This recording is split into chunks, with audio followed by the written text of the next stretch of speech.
Then went the Pharisees, and took counsel on how they might entangle him in his talk. And they sent unto him their disciples, saying, Master, we know that you have the truth, and teach us the way of God in truth. Tell us therefore, is it lawful to give tribute unto Caesar or not? But Jesus perceived their wickedness, and said, Show me the tribute penny.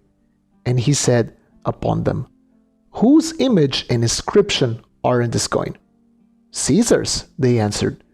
He then said, Render unto Caesar what is the things that are Caesar's, and render unto God what is God's.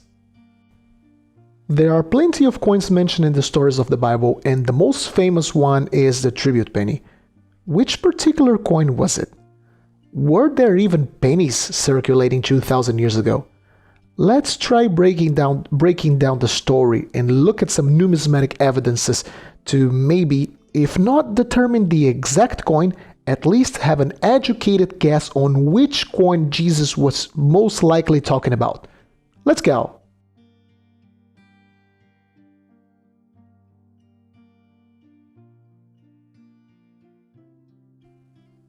Okay, before we even jump on coins and scripture, I think it's good that we get an idea of the geopolitical situation of the region Jesus lived in during his time.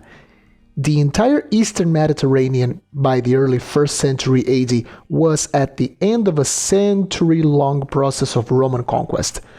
Judea, in particular, was a Jewish client state under the Roman Republic during the 1st century BC, but by the year 6 AD, it was incorporated as the Roman province of Judea. This meant that right at the time Jesus was alive, a series of new local institutions were established by the Romans, which did not really please a lot of the locals. Numismatically, however, we can't really say that much changed around this region. Rome let local cities and provinces of particular commercial importance in the East strike their own coins in bronze for local use and silver for important commerce. What we see in this time period is a change in iconography, really, not a change in monetary structure. Old local Hellenistic designs get replaced by Roman-inspired designs, which aggrandize the image of the emperor. We also see the introduction of the denarius, the official imperial silver coin in this region. Although there are no real evidences of widespread circulation of denarii in 1st century Judea, it isn't unreasonable to assume they circulated to some extent. They were good silver, they were valid throughout the empire, and had a good reputation as a coin of decent value. So soldiers and merchants, for example, passing through the region must have spent some of these coins. So as a result, what we have in Judea was an environment where lots of different coins circulated at the same time, and trying to figure out which type of coin must have been the tribute penny requires us to look at what's in the Bible and compare it against the most important silver issues of the region and its vicinity. The first thing we need to clear up is the concept of penny. This is a translation to English of the original word denarion, denarius, denarius, which is what we have in the original text. In general terms, then, let's think about this. What is a denarius? The denarius we have mentioned in the text is very likely an early imperial denarius, a silver coin of around 3.5 to 3.9 grams of pretty good silver, with the face of the ruling emperor and inscriptions that name the ruling emperor. Considering Christ lived approximately between the years 1 and 33 AD, this places his lifetime between the reigns of Emperor Augustus and Tiberius.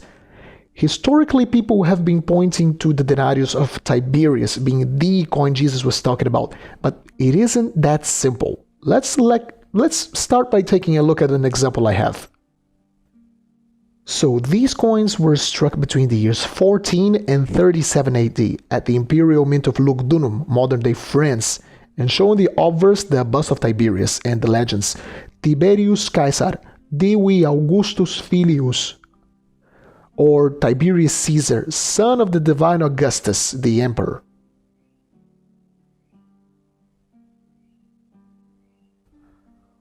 On the reverse, we have a seated figure of Pax, likely modeled after Livia, his mother, with the legends Pontifex Maximus, chief priest of the Roman religion. Curiously, that is also the name in Latin of the position of the Catholic Pope. So the Pope nowadays is also called the Pontifex Maximus. So if we look at it superficially, this coin has everything to be the tribute penny Jesus was talking about. It is contemporary to the time of Christ. It has all the characteristics mentioned on Scripture, as it was a denarius, it had the face of Caesar, the emperor, and it had inscriptions mentioning the emperor as Caesar.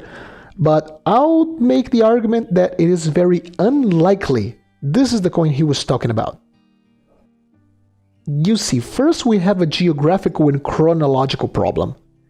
So we have from 14 AD, when this coin started being struck, all the way to 33 AD, when the time when Jesus is said to have died. So we only have 19 years.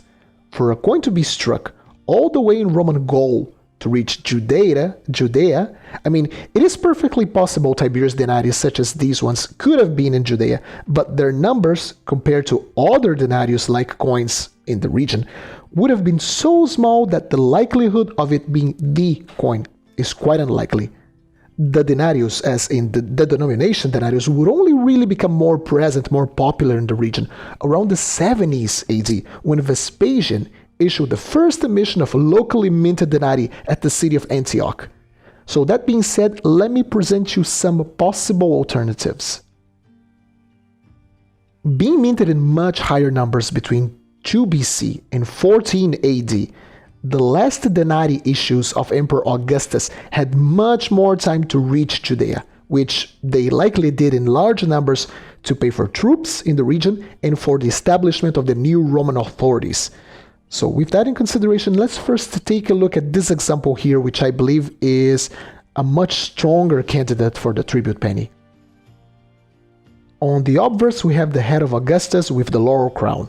The legends read, Caesar Augustus, Divi Filius Pater Patriae, which translates to Caesar Augustus, son of a god. He is referring to Julius Caesar, his adopted father, and father of his nation.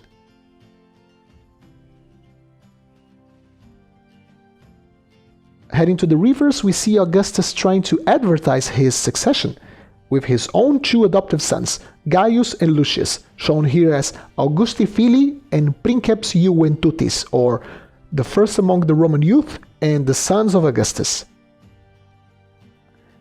So as we can see, this coin also possesses all of the characteristics mentioned on Scripture. The face of the emperor, the mention of Caesar, the size as a denarius.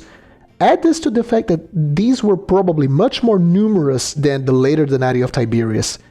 They had more time and more circumstances that led them to reach the zone of Judea, and this becomes a very strong candidate for the tribute penny. But this list of probable candidates doesn't have just denarii. We also have coins modeled after the denarius that must have circulated in the region. If we look north to the region of Cappadocia, another newly conquered province of Rome, silver drachma of very similar size to the denarius also circulated. Being so much closer to Judea meant that the likelihood of a greater number of these coins being present and making their way to Judea by simple commerce is much higher. So to illustrate, let's take a look at a contemporary example struck under Tiberius, so also between the years 14 and 37 AD. Without even looking more in depth at the coin and showing the differences between this drachma and a denarius, we can already see that they are remarkably similar, but we need to look a little bit closer. Looking at the obverse, the only difference we can appreciate to a denarius is that now we have the legends around the bust in Greek. They read Tiberius Caesaros Sebastos, Tiberius Caesar Augustus. Even the title Caesar mentioned in the Bible passages here. The bust is also made in very good style. This is a provincial coin but looks very similar to an imperial denarius, so I would say this is also a very strong candidate. The reverse of these Cappadocian coins shows Mount Aragaios, the mountain that dominated the landscape of Cappadocia. You can see the mountain full of trees, and atop the mountain, Helios, the sun god, a very fitting image to connect to the emperor as an all-powerful ruler of the land. But there were even more types that circulated in the region that we must consider. North of Judea, two major mints had been producing coins for centuries now: Antioch and Tyre. I'm putting on screen first the main silver issues of Tyre, its famous shekel of Tyre, to see if it fits our description. Right from the start, we see that this coin doesn't really fit the prerequisites to become the tribute penny. The coin is too large. This is a tetradrachma, so it weighs around 3 to 4 times that of a denarius. The face we have in it is from Melkart, the Phoenician interpretation of Hercules, so not the face of the emperor, not the face of Caesar, and even if the reverse with this lovely eagle has some inscriptions in Greek, it makes no reference to Caesar. It just mentions the position of Tyre as a self-governing city. I think we can discard this one as a candidate. The coin is more likely to be one of, this one in particular, the Tyre shekel, it's more likely to be one of the 30 pieces of silver given to Judas, which we will explore in another video. Now, looking at Antioch, by the time of Augustus and also by the time of Tiberius, we have strong candidates. We have silver tetradrachma bearing the faces of both emperors, as well as their titles inscribed in the legends. I'm putting up on the screen 2 examples that must have circulated during the time of Christ.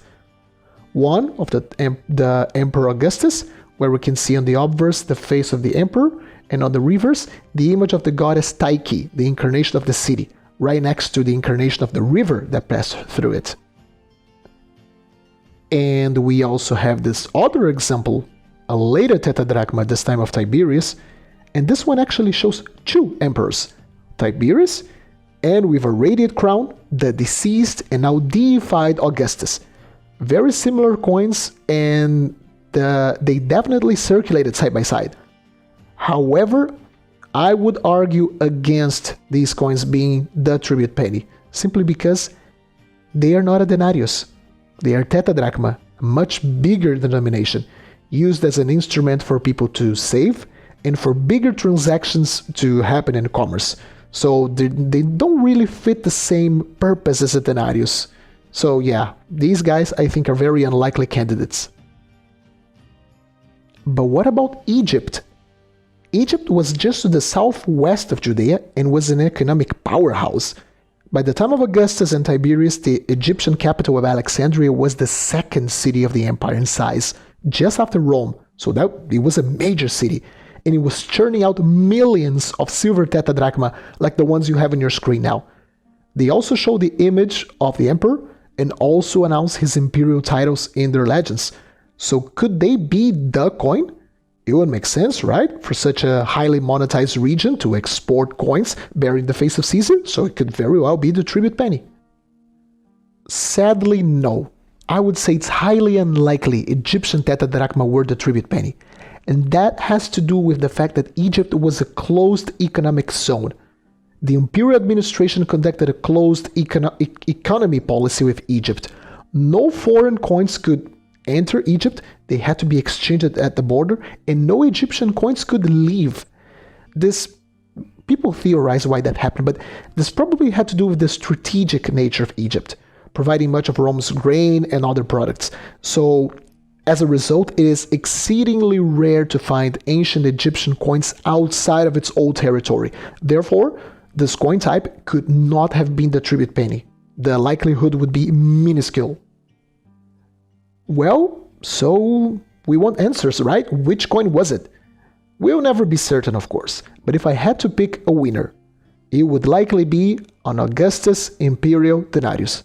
The denarii struck by Tiberius were contemporary to Jesus' life, and they fit the description, but they were likely very rare in this region. The Cappadocian drachma of Tiberius might have been more numerous, but their issue was rather recent, and probably not a lot of them were around Judea at the time as well.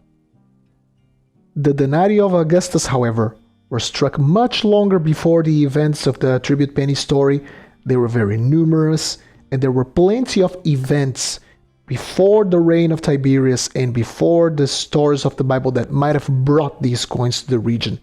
Even if at limited numbers, they were likely present. So there we have it. In this humble collector's opinion, the true tribute penny is a silver denarius of Emperor Augustus.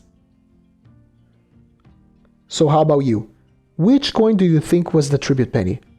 Let us know in the comment section down below. Also, remember to support this channel by liking this video and subscribing. I hope you all enjoyed it, happy collecting, and I'll see you soon.